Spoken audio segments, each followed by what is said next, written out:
Hello and welcome back. Glad to see you still with me. In our previous video we made this beautiful cube. Very proud of it. But let's now have a look at some more options within Rhino. And the first one I want to address is coming down here to the bottom. We have something called a gumball. So I'm going to click on this gumball and that's just activating. If I right click, we've got some more gumball options, but I'm just going to leave those as it is at the moment. If I click on our piece of geometry in the scene, you can see we have these rather colorful handles, I guess. So we have some arrows, and the arrows mean that we can just click on this and drag it, and it's going to constrain in the direction of that arrow, whether that be left, right, up, down, forward, or backwards. We have these arcs, these three colored arcs, and you might be able to guess what they do. They rotate our object around that axis there. So we can get some kind of interesting things there. Let me back that up a little bit. The other one that we have is these little boxes, these squares here. So if I drag these, this is going to scale in that direction. It's a one-dimensional scale. And again, I can scale in that dimension, and I can scale that down as well. Let me back that up, Control Z a few times. If I hold down Shift and grab one of those square boxes, it's going to scale it uniformly. You can see that we've got a uniform scale. Now, if I come across to one of these handles and just single click, then it's going to give me a dialog box. And from here, I can actually enter a hard number. So for example, I want to move this 2.5 units in that direction, the direction the arrow is pointing. Press enter, and there we go. That's moved 2.5 units in that direction. It didn't seem like a big move. Let's try that again. Let's try 50 units. That's a bit better. If I want to come back the other way, I have to put in minus and then the unit number. And let's see if we can get back to the center somewhere. Now, the same goes if we want to rotate. We might want to rotate this 45 degrees. That seems simple enough. And also scale. And again, if I hold down Shift and hit that box there, then let's say we want to make this 50% bigger. So 1.5 times that size. And then we have it. So that's a great way of quickly and easily moving and resizing different pieces of geometry in the scene. There are some more gumball options, but I'll show you those as we come across those and we start to utilize those different options.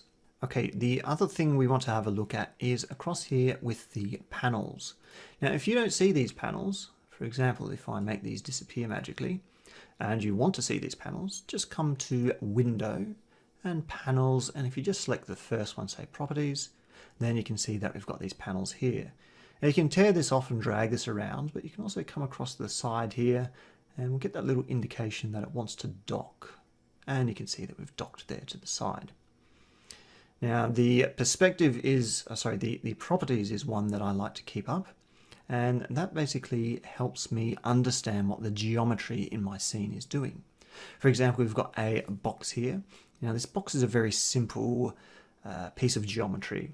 And when it's super simple, Rhino can basically save some space and save some memory, make things a little bit easier and quicker by using extrusions. And you can see that we've got an object type here is a closed extrusion. Now I am going to hold down Alt and drag this arrow, and you can see I've got a little plus sign going on there. Now if I let go, you can see I've made a duplicate. So holding Alt when you drag, oh, and by the way, this square here will allow you to move in 2 dimensions rather than the handle, which allows you to only move in 1 dimension. So by holding Alt and dragging, we can create a duplicate. Okay, for this one here, I am going to convert extrusion quickly. You don't need to worry about this too much. I don't know where the button is, so I'm just going to type convert extrusion because I know what that command does. And this is going to be more typical of the geometry that you will find in a scene. This is a polysurface. Polysurface means that it is made up of multiple surfaces. Now the great thing about properties here is if I select this first box, you can see it's an extrusion. It's a closed extrusion. And we've also got a closed solid polysurface. Polysurface is important there, solid is important there, and closed is important. Because if we have something which is open polysurface, now that means it's got walls which are infinitely thin. They're only two-dimensional walls. So we can't use this to print.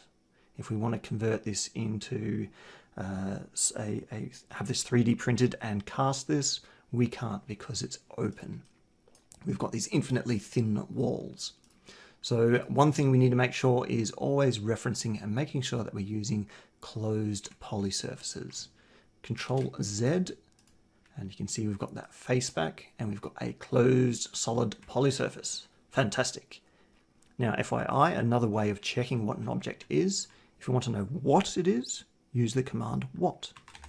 If I type what up in our command bar, press enter, you can see that we have a polysurface.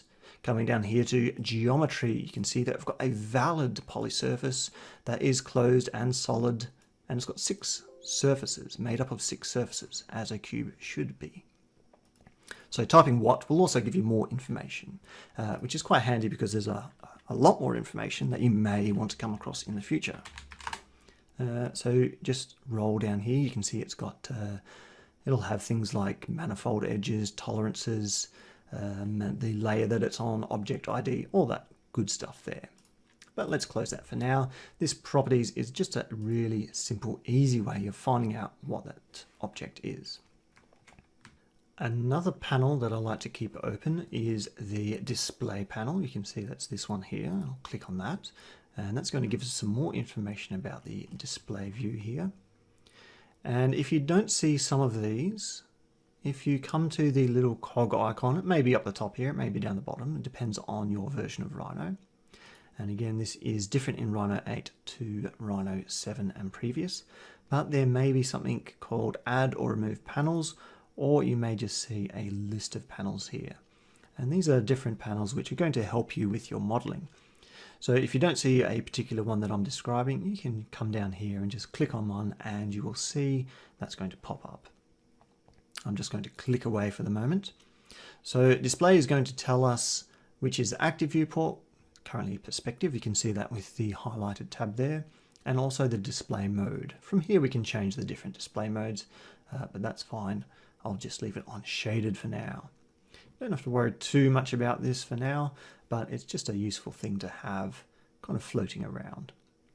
Another one is the layers button, and that's this one here. And in fact, I might grab this layers. I'm just going to grab the icon there and bring that out. So we've still got our panels off to the right here. We've got a second panel. This is our layers. And I'm just going to come and drag that. See if I can drag that down the bottom. See if it's going to dock for me. I'm just going to interrupt myself here. As I'm trying to dock my layers panel, all I needed to do was to drag it onto this little blue square. Now there's 4 squares, one at the top, one at the right, one at the left, and one at the bottom. In Rhino 8 this was introduced, so it's a new feature. It was a new feature to me.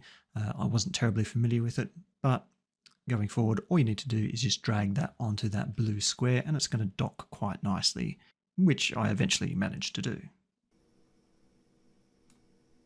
There it is, a little bit temperamental, but we've got there. So here we can see that we've got a default layer, and that's our current layer. And if we have a look at this object here, you can see the layer there is default. Now you can see this is the active layer by that little check mark there. If we wanted to have, say, this layer 2 active, I can just click there and now layer 2 is active. So anything we create now is going to show up as purple because that is our current display color. If I want to move this one here to the active layer or a different layer entirely, I can come to the properties and the layer. I can change this. You can see that's now on a layer. I can also right click on the layer that we want and we can come across and change the object layer. And you can see we've now got different layers. The cool thing about this is if I'm working in the, say, layer 2, and I don't want to see anything on layer 3, I can hit that little light bulb, and that will make that layer hidden. Obviously, if the light bulb's on, we can see it. If it's off, we can't see it. There's a lock symbol there, which means I can't actually select this, no matter how hard I try, because it is locked. And again, that's very handy. So I'm just going to make our default layer the active layer. I can select both of those, right click, and I'm just going to make those default again. The fourth panel that I like to keep open is one called Box Edit. I've already got this on my side here, and again, if you don't see that, come across to the little cog and you'll either see it or you'll need to add or remove panels, and it's under B for Box Edit. But here it is, and again I'm going to grab that icon and tear it off. And now I'm just going to grab that tab there and drag that underneath my layers. Now I can sort of rejig things, and I've got my layers there, Box Edit. Now I've got two panels, one on top of the other. I've got my properties, and again, it's great to have the properties up all the time. And I like to have my layers and my Box Edit there are ones that I kind of flick between a lot of the time. Let's just make this a little bit bigger because we will be exploring the Box Edit a little bit more. Now let's grab an object, and straight away you can see that in our size it's going to give us how big this object is. Now this is going to be a left-right measurement and an up-down measurement. So let's come, I'll tell you what, let's delete these two boxes and we will create a new box. And I'm just going to drag something a little bit more, obviously not square. So it's a rectangular box. And you can see that we are 27.9 units in one direction, 71 units in the other direction, and Z, which is our up and down, 24.9 units. Cool. Okay, now we've got some options here. We've got a uniform option, which is currently selected. And I'm going to deselect that because what this means is that we can come and we can toggle these values manually. So for example, if I want the X direction, which is this left-right direction, if I want that, that to measure something like 10, I can put in 10 and press enter. And if I want my length to be, say, 15, I can do that. If I want my height to be 5, I can do that too. So now selecting this, you can see we've got 10, 15, and 5, all values there. If I want to scale uniformly, I can put in something like 20, and that is going to scale each of those values up by the same degree, by the same amount. Now you will notice when I did that, that's scaling from the bottom left. Now generally speaking, I like to be able to scale from the center of that object, which is usually right about where that gumball sits. So if I come and I scroll down here a little bit in our box edit, you can see that we've got these options here, X, Y, and Z. At the moment they're set to minimum. If I change those to center, come back up to the top, and again, I am now scaling from the center of this object. Now these options that we're setting now, they will carry on whenever you shut down Rhino and restart them. You will Rhino will remember a lot of these options that we're doing. It's not going to remember all of them. For example, our display ports, it's still going to start up as wireframe, but there is a way of changing that in the template files. And that's going to come along a little bit later in the video because we're starting to get a little bit more technical then. But for now, some of these options I'm showing you will be remembered when Rhino restarts. So we've got our box edit, and currently we're set to scale. If I come back, that's our size there. Now we've got scale, and again we can do the same thing. I'm going to use a uniform scale. If I want to scale that down to, say, half of what it currently is, press enter, and you can see that that is the way that scale moves or works. There's also different options here for position and rotation. For example, I can put in a position of 0, 0, and 0. And that's going to center that in the middle of our scene, right where these two lines meet. So that's Box Edit, that's how it works. It's, again, a great thing to keep open. If you've got a gem that you want to quickly check the size of, all you need to do is select that gem and you'll get an instant readout here of the size. If you want to change the size of a gem, again, you've got this option here. Really quick and easy way of doing that. Okay, let's take a break here. I'll let you grab a tea or a coffee or a Red Bull or energy drink of your choice. We have covered the Gumbola, the panels off to the side there. The next video, we are going to have a look at some of the persistent options in Rhino. That's going to help us set us up for our future modeling.